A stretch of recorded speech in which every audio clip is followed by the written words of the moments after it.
আমরা মনে করি গোশ আছে, তার সঙ্গে 2 পিস মাছ দিয়ে দাও, বিরাট কিছু হয়ে গেল। কলকাতাওয়ালা মনে করে ওর সাথে 2টো ডিম দিয়ে দাও, আরো খানিক হয়ে গেল। নদিয়াওয়ালা মনে করে ওর সঙ্গে একটা মুগের ডাল দাও, এই হয়ে গেল খাবার। কিন্তু সুবহানাল্লাহ, এই জওয়ান করতো কি জানেন? বিরিয়ানি আলাদা, মুরগা আলাদা, পোলাও আলাদা, কুরমা আলাদা, রুটি আলাদা, যে যা খাবে খেয়ে যাও, নবীর মিলাদ করো।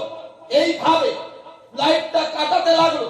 হঠাৎ ওরই পাঁজরে এক ইহুদির বাড়ি ছিল। ইহুদির স্ত্রী ইহুদিকে জিজ্ঞেস করছে, হাগো ওই মুসলমানের বাড়িতে বছরে একবার বিয়ে নাই, শাদী নাই, মুসলমানি নয়, আকিকা নয়, বার্থডে নয়, কোনো ডে নয়, কিন্তু এত ধুমধাম কেন, এত লোকের আয়োজন কেন, এত খাবার কেন? ইহুদি বুঝাচ্ছে, আরে পাগলি, তুই আসলে অত মশলা জানিস না, জানিয়ে দাও, বুঝিয়ে দাও। শোন তাহলে, ওই লোকটা হচ্ছে আখেরি জামানা নবী উম্মাহ নিয়াত করেছে বছরে যা লাভ হবে সমস্ত লাভ নবীর মিলাদে খরচ করে নবীর আশিকদেরকে ডেকে খাওয়াবো, নিজে খাবো, লোককে খাওয়াবো, এই নিয়ত করে। বলে লাভটা কি হবে? ওদের ঈমান, নবী নাকি আসেন ওই আশিকের বাড়ি দেখতে, নিজের কদম রাখেন, এই উদ্দেশ্যে সেই ব্যক্তি করে। ইহুদির মেয়ের উপরে প্রভাব পড়ে গেল। এত সুন্দর কথা, ওদের নবী আসেন, কই আমাদের ঈসা নবী তো কোনোদিন আমার বাড়ি এলেন না, জাগন্ত তো দূর কিনা, স্বপ্নতে তো এলেন না, উনি আসেন তাই নাকি? বিরাট একটা প্রভাব পড়লো। রাত্রে যখন ঘুমিয়ে গেল, ব্রেনে এই টেনশনটা ছিল। জালালউদ্দিন সুয়ুতি বলছেন, মেয়েটা স্বপ্ন দেখতে লাগলো। দেখছেটা কি? আল্লাহর কসম, নবী চলে আসছেন। আহা, জুব্বার কালার, চেহারার কালার, আপনার পাগড়ির কালার একেবারে নূরে নূর হয়ে গেছে, পুরো এলাকা আলোকিত হয়ে গেছে। সুবহানাল্লাহ, সুবহানাল্লাহ। নূরের ফেরেশতা রয়েছেন, সুবহানাল্লাহ, সাহাবীগণ রয়েছেন, সুবহানাল্লাহ। একটা মিছিল বিরাট বড়, সুবহানাল্লাহ, একেবারে আলোকিত করে হ্যালোজিনের মতো লাইট দিয়ে বাড়ির দরওয়াজার পাশ দিয়ে সুবহানাল্লাহ চলে আসছে। মেয়েটা বলে, আমি সত্যের মধ্যেই মনে হচ্ছে জেগে গেলাম, উঠে তাড়াতাড়ি দাঁড়িয়ে গেলাম। এত ভিড় কিসে, এত বড় কাফেলা কিসে, এত নুরানি মাহফিল কিসে, এই মনে করে আমি দাঁড়িয়ে গেলাম বাড়ির দরওয়াজা। বাইরে যখন গেলাম, দেখছি কি অবাক লেগে গেল। আল্লাহর কসম, চাঁদের থেকেও আমার নবীর চেহারা আরো উজ্জ্বল ছিল। সুবহানাল্লাহ, সুবহানাল্লাহ। চাঁদ সে भी तस्बीह देना, सुबहानअल्लाह, इंसाफ है। चांद से भी तस्बीह देना, ये कहां इंसाफ है? अरे चांद के चेहरे पे दाग है, आका का चेहरा साफ है।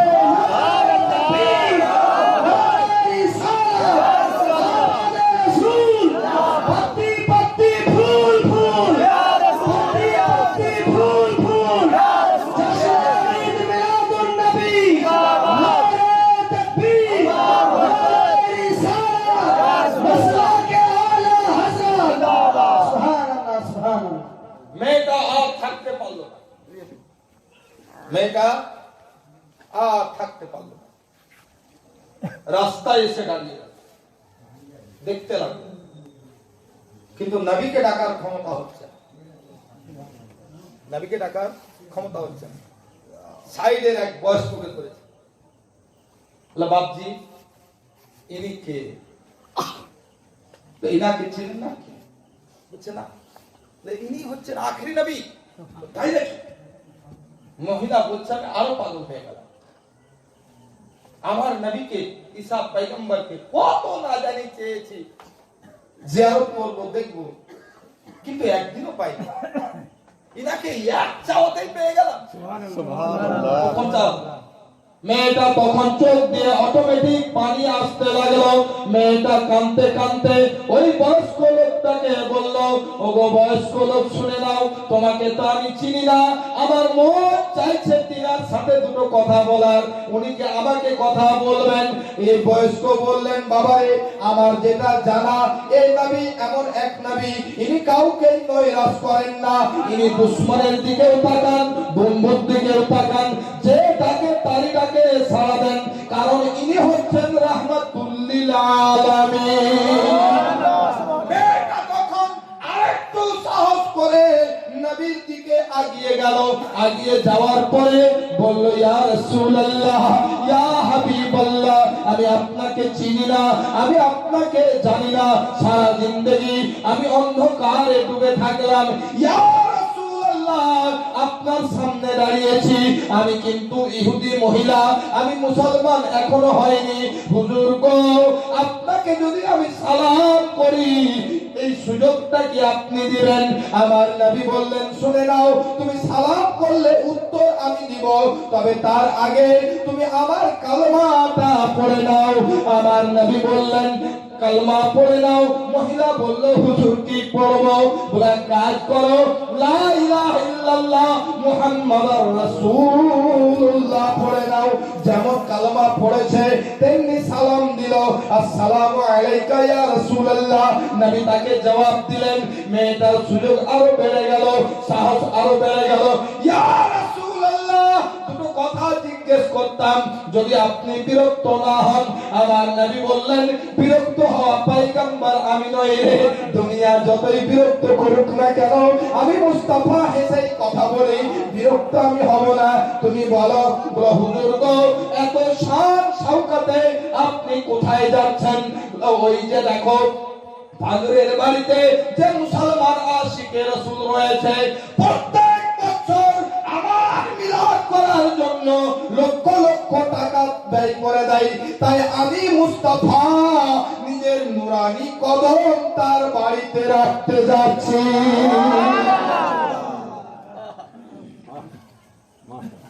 তাই নাকি হুজুর? আমার নবী বললেন, যাও, এবার আমাকে যেতে দাও। মহিলা রাত্রে ঘুমিয়ে আছে, ভোর রাত্রে ঘুম ভেঙে গেল।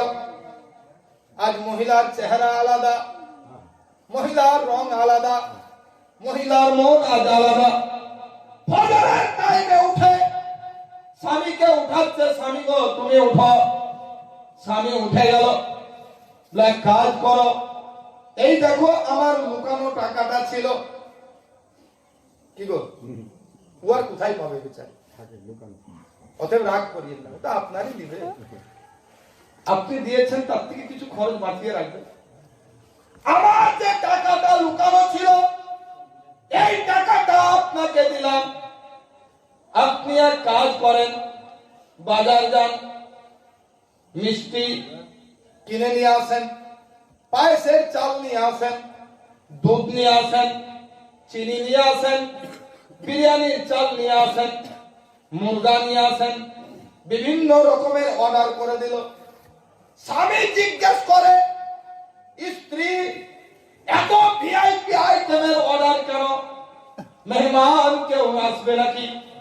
মহিলা বলছে, আমার মন বলে মেহমান তো কেউ আসবে, তবে কে আসবে এখনো বলতে পারি না।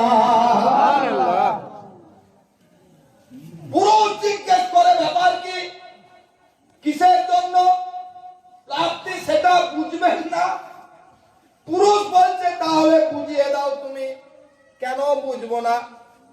আসলে আপনি বুঝবেন না, কারণ আপনি ইহুদি রয়েছেন।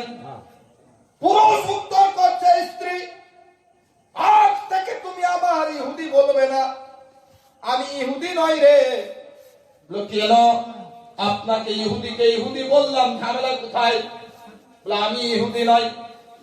বলে, কি করে? তুই কে সেটা আগে বল।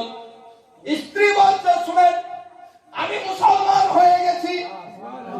ইহুদি তখন বলে, ওরে পাগলি, তুই জানিস না তুই কি করে মুসলমান হলি? আমি আখেরি নবীর জিয়ারত করে তার চেহারা দেখার পরে আমি মুসলমান হয়ে গেছি। তুমি তো মুসলমান হওনি, তুমি এই সাতটা কি করে পাবে? ইহুদি তখন উত্তর করছে, পাগলি রে, তুই যখন স্বপ্নটা দেখিস, নবীর সাথে কথা বলিস, তোর পিছনে দাঁড়িয়ে আমিও দেখেছিলাম, তুই যেমন কালমা পড়লি আমিও কালমা পড়লি।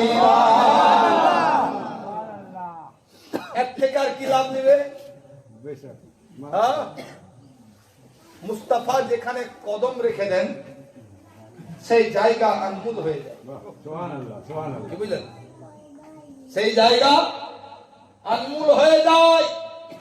এই জন্য আলা হযরতে ছোট ভাই না মেজো ভাই আল্লামা হাসান রাজা যখন মদিনা শরীফ থেকে ঘুরে এলেন, মক্কা শরীফ থেকে ঘুরে এলেন, বারেলির লোকেরা প্রশ্ন করলো, হুজুর আপনি গিয়ে মদিনায় কি দেখে এলেন? কারণ যার যেমন চোখ সে তেমনি দেখে। কি বুঝলেন? যদি শুকুনের চোখ হয় তো খালি মরা গরুই দেখবে, ও জিন্দা দেখতে পাবে না। পায়রার চোখ হলে সরষার দানাই দেখবে, ও বড় খাবার দেখতে পাবে না। যার যেমন চোখ সেই চোখে। এই জন্য নবী যখন বসে আছেন, আবু জাহেল গেল নবীকে বলল, তুমি দেখতে ভালো না, কুৎসিত। কিছুক্ষণ পরে আবু বকর গেলেন, তো হুজুর আপনার মতো চেহারা আমি জিন্দেগিতে কাউকে দেখি।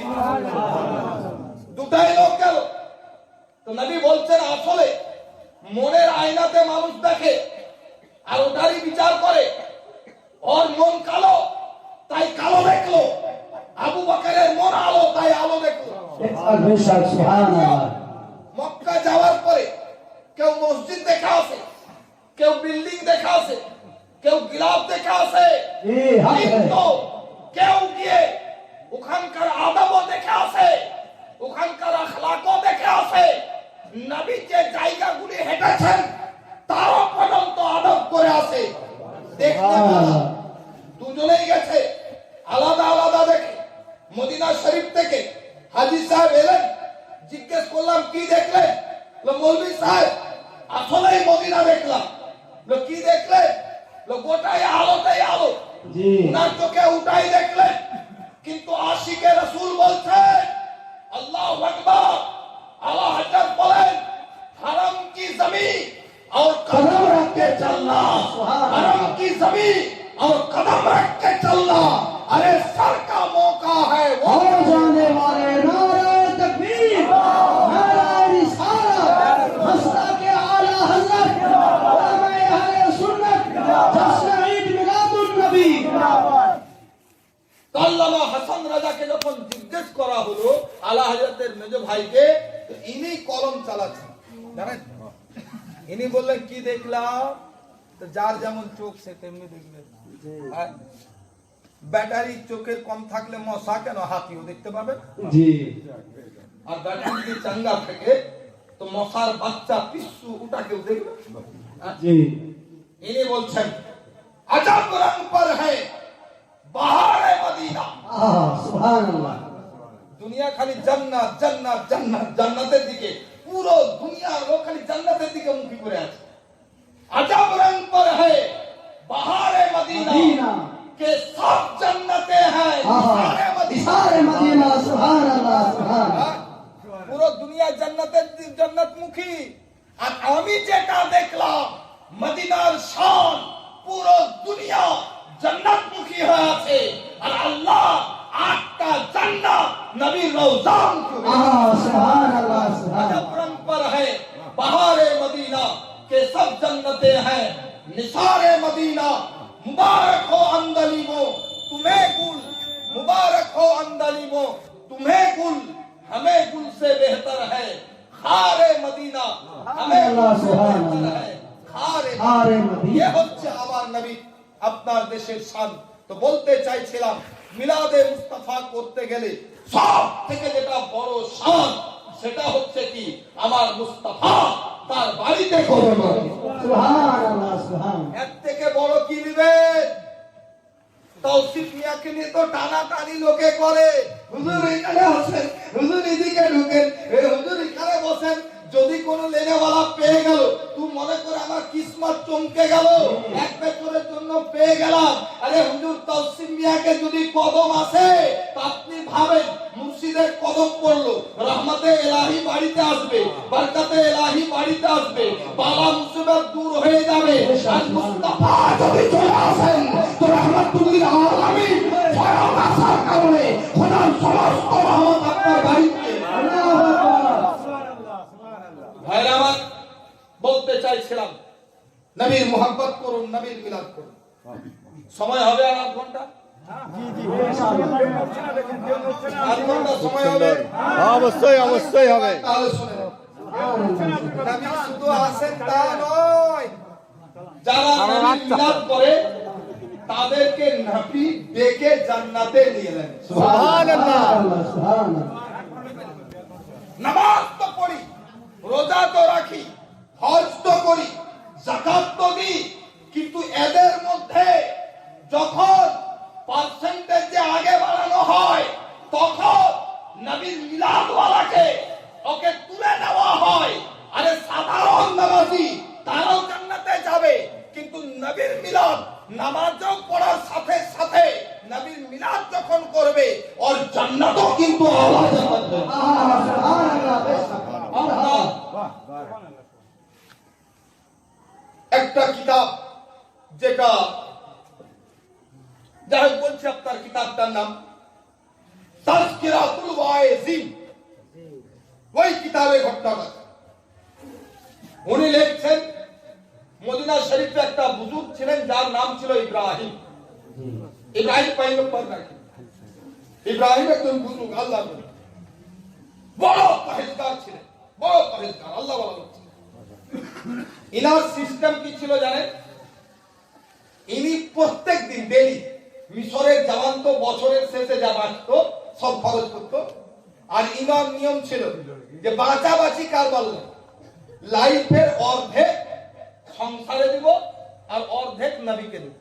সুবহানাল্লাহ। কি আকীদা ছিল! প্রত্যেক দিন ডেইলি রোজগার যা হতো অর্ধেকটা স্ত্রীকে দিতে, এটা তুমি সংসারে খরচ করো, আর অর্ধেকটা একটা কোটোতে রেখে দিতেন। ব্যাংক ভাড় বলেন না? ওর যে নাম ব্যাংক ভাড় কেন করে চাল্লা যায়? ওই ব্যাংকের দিকে নাম করে মনে হয় নাকি? এই ব্যাংকের দিকে ওই ব্যাংক ভাড়া রেখে দেয়, এইভাবে রেখে দেয় ডেইলি। এবার রোজগার তো মানুষের সব দিন সমান হয় না, কি বুঝলেন? কোনদিন হয়তো 500 যদি হয়, কোনদিন আবার 200 হয়, কোনদিন আবার 100 হয়, কোনদিন থাকাও চলে যায়। আমাদের মিলাদ জলসা কোনদিন হয়তো 2000 5000 পেয়েও যায়, কোনদিন আবার থাকাও চলে যায়। রুগীর ঘরেও তাই, কোনদিন 1000 পার করে দেয়, কোনদিন হয়তো 200 জুটে না। কিন্তু ইনার সিস্টেম হচ্ছে যা রোজগার হবে সারাদিন অর্ধেক তোমার অর্ধেক নবী। কি ইশক ছিল! এইভাবে পুরো লাইফটা উনি পার করছেন, পুরো লাইফ, 1 বছর 2 বছর, পুরো লাইফটা চালাচ্ছে। স্ত্রীও ছিল এরকম। আমাদের মেয়ে লোক কিন্তু ওকে তাড়াতে হবে না, আমাদেরকে তাড়িয়ে দেবে। হ্যাঁ, ছেলে নাই মেয়ে নাই, বিয়ে হওয়ার পরে পরে ও হিসাব শুরু। আমাদের ছেলে পুলে যদি হয় তো একটা বই টই করলে না, বেটি বেটি হলে কি করে বিয়ে দেবো? আর তুই যদি বাঁধা হয়ে যায় 3 মাস বিয়ে হয় না, হিসাব শুরু করে দিয়েছে। ভুল বললাম নাকি? আমি দেখছি তো, এই জন্য বলছি। আহা, স্ত্রী ছেলে, স্ত্রী বলেন হুজুর গো, আপনি নবীর দামন ধরে জান্নাতে যাবেন, আমি আপনার কদম ধরে জান্নাতে যাব। আপনি যদি রোজগার দিতে পারেন, মেহনত আমি স্ত্রীও করতে পারি। আপনি যদি একবেলা না খেয়ে কাটাতে পারেন, আমি তো আপনার অর্ধাঙ্গিনী, আমিও পারি। যেদিন যেমন রোজগার হয় হয়, যেদিন বেশি রোজগার হয়ে যায় মুরগা পোলাও খাইয়ে দেন, যেদিন দেখা গেল 100 টাকা হয়েছে 50 দিয়েছে সেদিন আলু সানা ডাল ভাত খাইয়ে দিলেন। এইভাবেই স্বামী স্ত্রী চলে যেতে যেতে যেতে যেতে হঠাৎ এক সময় এলো স্ত্রীও ইন্তেকাল করে গেল, তবুও কিন্তু বুজুর্গ এই আমলটা ছাড়েননি। পুরো লাইফটাতে অর্ধেক টাকা জমাতে জমাতে জমাতে বছরের শেষে যা হতো মদিনার সমস্ত লোককে বাড়ি বাড়ি জাফত দিয়ে উনি ডাকতেন, বিভিন্ন রকমের খাবার করতেন, সব করে বাবুর্চি ডেকে করতেন যে মদিনার লোক এমন এমন খাবার খায়নি, সেই খাবারগুলোকে তৈরি করে করে খাওয়াও। গরিবের ছেলেরা যেন এটা বলতে পারে আজ নবী এসেছিলেন তাই এত ভালো খাবার পেলাম। মদিনার পুরো লোককে দাওয়াত দিয়ে খাওয়াতেন। হঠাৎ একটা টাইম চলে এলো, মতের ডাক সকলেরই আসে, কত বড় আল্লাহ ওয়ালা ছিলেন জানেন। হঠাৎ রাত্রে বেলায় ছেলেকে ডাকলেন, বললেন বাবু রে আজ রাত্রে তোমার আব্বা বিদায় নিয়ে নেবে, সকালে আর তুমি কথা বলতে পাবে না, অতএব বাপ তোমাকে আমি ডাকলাম জরুরি কথা বলার জন্য। বেটা বলছে কাঁদতে কাঁদতে, আব্বা কি এমন জরুরি কথা?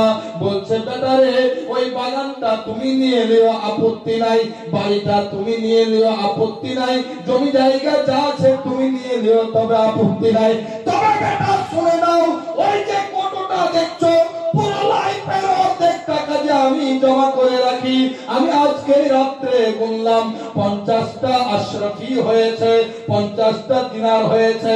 এই টাকাটা বাপ তুমি নিজের কাজে লাগাও না, এটা তুমি খেও না, এই টাকাটা এমন একটা কাজে লাগিয়ে দিবে যার নেকিটা আমার কবরে পৌঁছতে থাকে। এখনকার বাপরা ওসব কিছু করে না, কারণ কবরে যাকে ডানটা খেতে হবে মনেই ধরে না, ও মনে করছে বর্গা করা আছে ঢুকবার।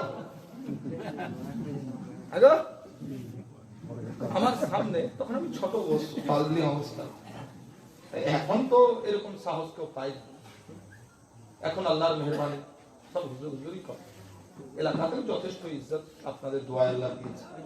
বড় বড় মস্তান কেউ রাস্তায় গেলে আমি হাঁটলে মাথা ঝুঁকিয়ে এটা বাপ মায়ের দোয়া, ওলামাদের দোয়া, আসাতেদার দোয়া, এখন সেই ইজ্জতটা আছে। এক জামানায় যখন নতুন এলাকায় যায় বুঝলেন, একটা মাতাল টলমল করতে করতে হ্যাঁ বেশি খাওয়া হয়ে গেছে, পাটাও টলমল করতে, আপনাদের থেকে আগে জানাতে যাব মনে হচ্ছে নানা বর্গা করে রেখে দিয়েছে। এই তো পরিস্থিতি, ওসিয়ত কি করবে? মরার টাইমে মুরব্বীরা নসিহত করলে খালি বলে ওই জমিটা বেটিটাকে দিস, তোর ছোট বোন তার বিয়ে দিয়ে দিস, এই ওসিয়ত। আমার জন্য কিছু করিস, এই ওসিয়তে খুব কম, খুব কম, খুব কম। এত বড় আল্লাহওয়ালা ওসিয়ত করছেন, বাপ এই 50 টাকা তুমি খেও না, সব তুমি নিয়ে নিও, নেকির কাজে দিও। জওয়ান করলো কি জানেন? সাথে সাথে দেখলেন আব্বা কালমা পড়তে লাগলেন, পড়তে পড়তেই সাথে সাথে উল্টে গেলেন। সুবহানাল্লাহ, সুবহানাল্লাহ, ইন্না লিল্লাহি ওয়া ইন্না ইলাইহি রাজিউন। ছেলে করবেটা কি? অর্ধেক পাগল, অর্ধেক পাগলের মতো হয়ে গেল। লোকজন এলো, গোসল দেওয়া হলো, কাফন পরানো হলো, জানাজা হাজার হাজার, কি বুঝলেন? নেক লোকের জানাজা শখ করে মানুষ পড়তে যায়, পড়তে যাওয়াও দরকার, পড়তে যাওয়াও দরকার। কারণ আমরা এরকম রিওয়ায়াত অনেক পড়েছি যে অনেক টাইমে নেককার মুক্তাদির কারণে মুর্দা গুনাহগার কিন্তু নেককার আর জানাজায় লোক আসার কারণে আল্লাহ এদের সাদকাতে ইনাকে মাফ করেছে। সুবহানাল্লাহ, সুবহানাল্লাহ। আবার অনেক টাইমে দেখতে পাওয়া যায় যে এই গুনাহগার গুলোকে উনার সাদকাতে মাফ করে দিয়েছে। সুবহানাল্লাহ, সুবহানাল্লাহ। নেককারের জানাজায় অবশ্যই যাবে, এটা ভালো কাজ। দাফন করার পর যখন বাড়ি আসছে এবার মনে পড়ে গেছে 50 টাকাটা কি করব। সেই জামানার 50 টাকা আমার তো বিরাট ব্যাপার, বুঝতে পারছি না। সেই জামানার 50 টাকা মানে বিরাট ব্যাপার, কি করব। একটা আলিমের সাথে দেখা করতে চাই। হুজুর, আমার আব্বা 50 টাকা রেখে গেছেন, তো 50 টাকাটা আমি কোন কাজে লাগাবো? তিনি বললেন, বাপ, আরব দেশে পানির খুব অভাব, অতএব আমার কথা হচ্ছে একটা কুয়া করে দাও। ঠিক আছে, অনেক দেখি পাবে। কেউ বলে, বাপ, মাদ্রাসায় কোরআন শরীফ দিয়ে দাও। কেউ বলে, বাপ, মসজিদ তৈরি করে দাও। কারণ আল্লাহ নবী বলছেন, মান বানা লিল্লাহি মসজিদান বানাল্লাহু লাহু বাইতান ফিল জান্নাহ। সুবহানাল্লাহ। এইভাবে এক আলিমের সঙ্গে দেখা হয়, প্রশ্ন করে, উত্তর পায়, আরেক সঙ্গে দেখা, এই করে করে গোটা 10 পেয়ে গেল।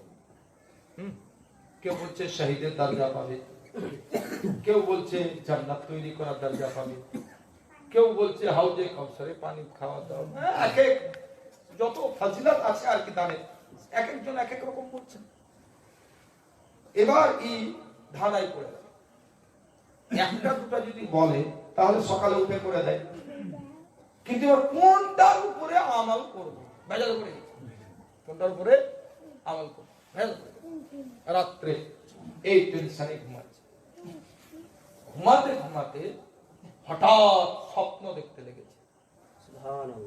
স্বপ্ন দেখছি কি, যে হাসরের ময়দান তৈরি হয়ে গেছে, জান্নাত একটা সাইডে আছে, আর লোক সব পারেশানির অবস্থাতে আছে।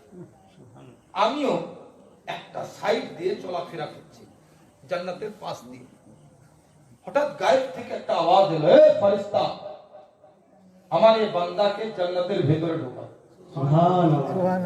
ফেরেশতা এসে আমার হাতটা ধরে নিলেন, চল, তোর অর্ডার হয়ে গেছে জান্নাত দেখা।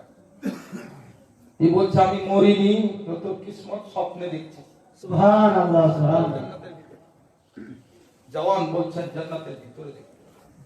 আহা, হায় রে জান্নাত, সুবহানাল্লাহ, যেটা বর্ণনা করা যাবে। পৃথিবী কোনোদিন ওইরকম মিসাল তৈরি করতে পারবে, করবে কি করে? নবী বলছেন, জান্নাতের যেগুলো ইট সেগুলো হচ্ছে সোনা। কটা পারি করবে? জান্নাতের যেগুলো গাড়া এগুলো হচ্ছে মুশকে আম্বা, যেটা কয়েক হাজার টাকা রুটি। কি বুঝলেন?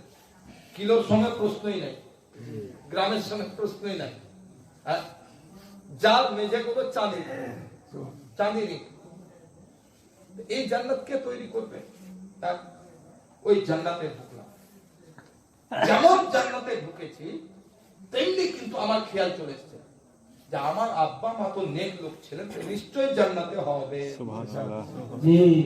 কারণ নেকের উপর জওয়ান তখন বলছে, জান্নাতে যেমন আমি ঢুকলাম তেমনি জান্নাতের দিকে দেখতে লাগলাম।